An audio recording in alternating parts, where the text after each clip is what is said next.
Sports on Air. Well, alam naman natin, no, nung sa Meralco pa siya, talagang nakaka-dominate siya. So, we're lucky na andyan si Tony for us. Of course, we just have to keep moving forward sa lahat ng mga nangyayari sa amin. Kumusta naman na katandem mo ngayon sa backcourt si Kumusta yung first game? Sarap kasi may kasabay ka eh. Siyempre si Mag sobrang aggressive din. Kumukuha ng rebound. So, malaking relief sa akin na andyan si Mag na kasabay ko sa backcourt. And then, I know, nag-struggle siya ngayon but we all know, coming to next game, mas maging better pa siya. And it's up to us kung paano namin siya tulungan sa mga system na pinapagawa ni Coach Lee. Scotty, ano naman, Manila Classico sa new look yung Ginebra ngayon. First time in so many years na hindi si Brownlee yun. Any thoughts naman doon? Well, as usual, Manila Classico, top game and we're excited, no? I think ang tagal din ng Manila Classico ulit, so I think excited kami, and of course para sa mga fans na sumusuporta sa PBA and sa both teams. So sana mabigyan namin sila ng magandang laban ngayong Sunday. One question away from the game tayo. How do you balance your time? Of course, you're a father now and you're expecting baby number 2 on the way.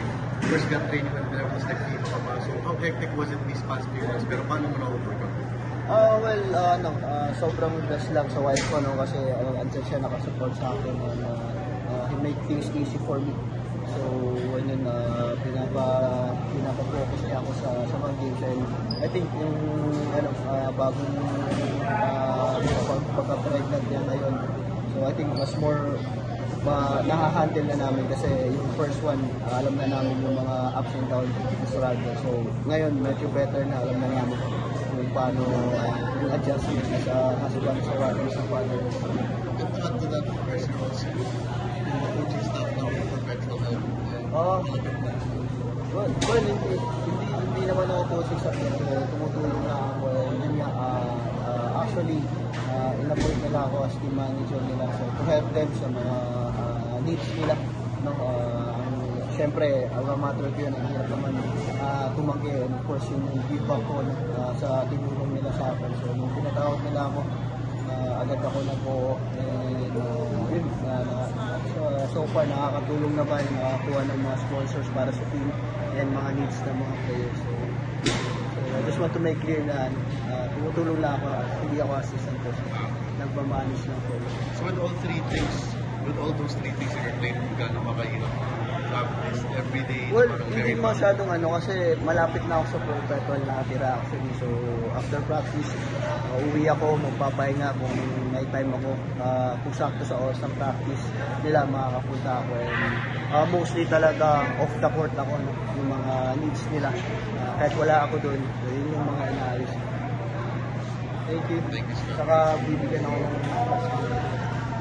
Habang mainit ang mga laban sa ating mga paboritong liga, mag-register sa 1xBet. Pwede nyo gamitin ang inyong browser or ang cellphone, mapa-Android man o iOS. Gamitin lang ang inyong mobile number at huwag kalimutan ilagay sa promo code ang 1x on air. Kapag ginawa nyo yan, pwede kayong magkaroon ng bonus up to 7,000 pesos.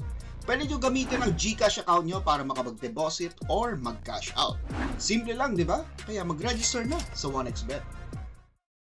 Thank you for watching. Click the subscribe button and ring the bell to be notified with our latest videos.